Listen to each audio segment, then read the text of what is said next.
God bless you. Good evening. Welcome to the Money Minute Ministry with myself, Pastor James L. Hines, and the absence of my wife, elect lady, Sister Hines. Where I've come to teach you a subject that was spawned or encouraged in me through a question that was raised on one of the video posts. What is the difference between term and cash value insurance? Well, today I'm going to do something that my wife would do with the young men that lived in our house. When they would ask for a definition, she would always tell them, go get the dictionary and come back and tell me what it means. And so today we're going to learn three terms and the definition of them. One of them would be cash value insurance. The other would be term insurance and mutual funds. And we'll explain that later. But I want to invite your mind and your spirit to Genesis, the 30th chapter, that 30th verse. But we should start at the 25th verse because it really spoke to me when it says, and Rachel bore Jacob a son by the name of Joseph. Now, Joseph is my favorite son. And so, that really spoke to me. When he had a son, Jacob had always worked for his father-in-law Laban. And because of his work ethic and because of the anointing that was on his life, it caused his father-in-law wealth to increase. And Jacob came to a point after Joseph was born, and he said these words in the 30th verse, at the end of that verse, and now when shall I provide for my own house? Remember, this was a man who started with a stick, now is a man with a plan. And that's what I want to talk to you today about.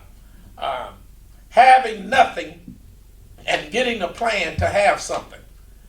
When people are born in your life, when your life carries more than just you, when you're responsible for more than yourself, how do you get a plan to provide for your house? And that's what I want to talk to you about, ensuring your plan and building your plan. And from those basic things, I want to share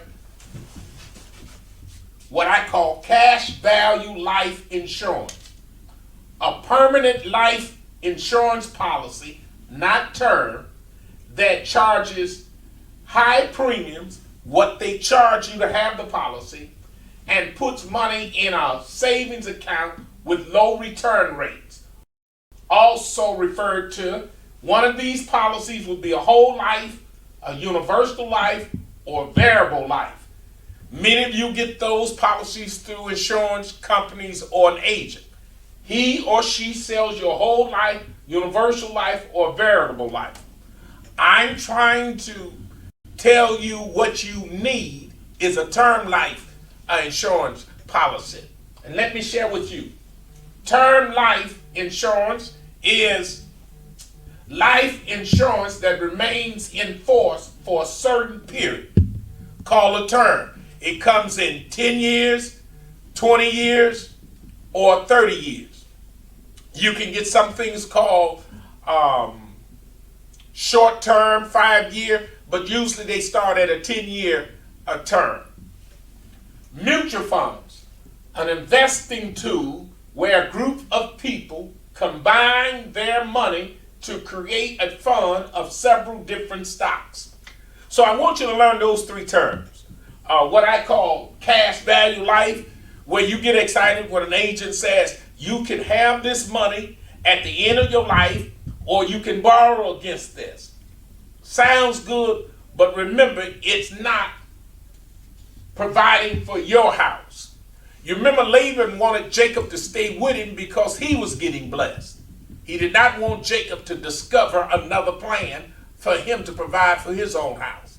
And so I tell you, cash value is building the insurance company. It's not building your wealth. Let's look at the pros and cons of what I call Jacob versus Laban, or term versus cash value. Please don't let me lose you on that. That's why I went old school to put it on paper and a yardstick. Let us take a look at this.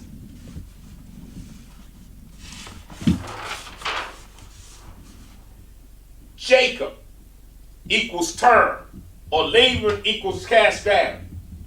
Let's take a situation. You have $100 a month to be able to invest in an insurance policy. Let's look at the pros and cons of what should you do with $100. $100 a month. Say if you was at the age of 30 and you was going to buy an insurance policy for 30 years to the age of 60. If you have not covered your bases at 60, we need another plan for you. Let us look at what I'm suggesting.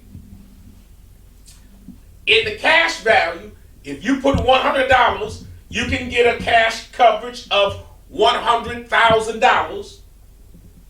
If you do term for 30 years, you can take $20 to cover an insurance policy for $100,000 and do $80 investment.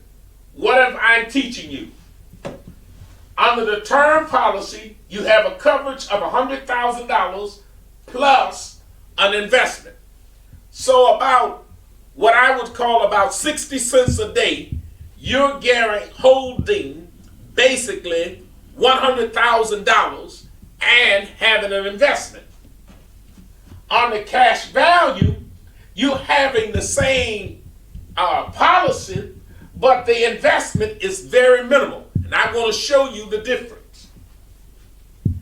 If you die before 30 years, before the term policy expires, is over, you get $100,000 plus the investment.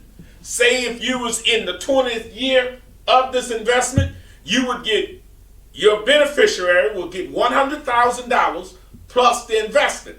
Now, if the investment is doing 20 years of $80 a month investment at 12%, you'll have about $92,000. So you'll have about $192,000.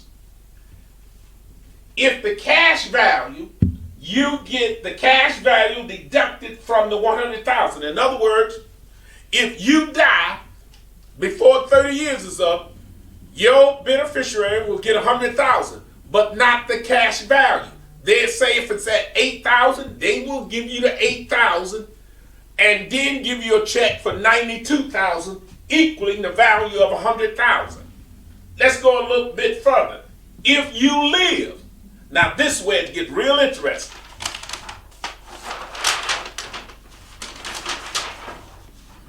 Under term, you've been putting $80 a month for 36 months, which is 30 years. Just think of a house note, long-term 30 years. It go 36 months. At 14% return in a mutual fund rate. After 30 years, term is over. The policy is no longer good, but you have a value of $419,428. Say that with me from your social media. $419,428. In the cash value policy, you would, after 30 years, would have $15,324. Now listen, after 30 years, your cash value will be $15,000. Would you rather be Jacob, $419,000, or Laban, $15,000? Will you rather invest in a dying policy or a living policy? And what I'm saying is, the term insurance is your insurance in case you don't get to live to fulfill your dreams. You got the $100,000. But if you live past your 30 or 20 years, whatever your term is, you have this pocket full of money that now you always have your policy and you are alive and you don't have to borrow money. That's why I don't want you to get cash value. Now, I said, be blessed in next week's lesson, and we'll talk about the difference between mutual funds or ETF, which is exchange traded funds. Please post any questions, your name, city, and state, so I know if I'm reaching the country or a certain section of the country. This lesson is dedicated to those who want to learn more, be more, give more, and lead more. My name is Pastor James L. Hines. If you would like to donate and to encourage this lesson to keep expanding, you can go to Cash App and do Reverend Hines, Revhins. And if you don't have any money, don't worry about it. Absorb the knowledge so you can have some money. Learn how to give more and lead more. Please, by the term, invest 60 cents a day in holding $100,000 until you can get to your dream. Be like Jacob. Get tired of causing someone else to be wealthy. Quit making, as the old people say, fatten the frog for the snake. My prayer is that you will get in control of your money. The government is now sending $1,200 to you that makes under $75,000 in a household. Take the $1,200 as a windfall and place the money over an investment in mutual funds. Do not do individual stocks. Spread out your risk. Build a base. Whatever you do, do not take the money and bury it. Don't let God be disappointed in your lack of moving forward to have more. My name is Pastor James L. Hines. I've come that you will have more. God blessed me with a Joseph in life, so I made a determination some 30 years ago to have more. One of my basic plans for my own children was I was going to have a high school education fund, a college fund, a first house fund, a wedding fund, and a grandchildren fund, what I call a fivefold ministry. And God has given gifts for the perfecting of the saints. And you know it was a fivefold ministry. I took that personally as the covering of my house to nourish my family and to build the financial strength in my own family, to provide my children with a better education, that they could go to the schools that they could qualify for, to help them when they get married, help them to get their first house, and help them with their children, which I would one day be gladly to call my grandson and my granddaughters. God bless you, and may the Lord smile on you.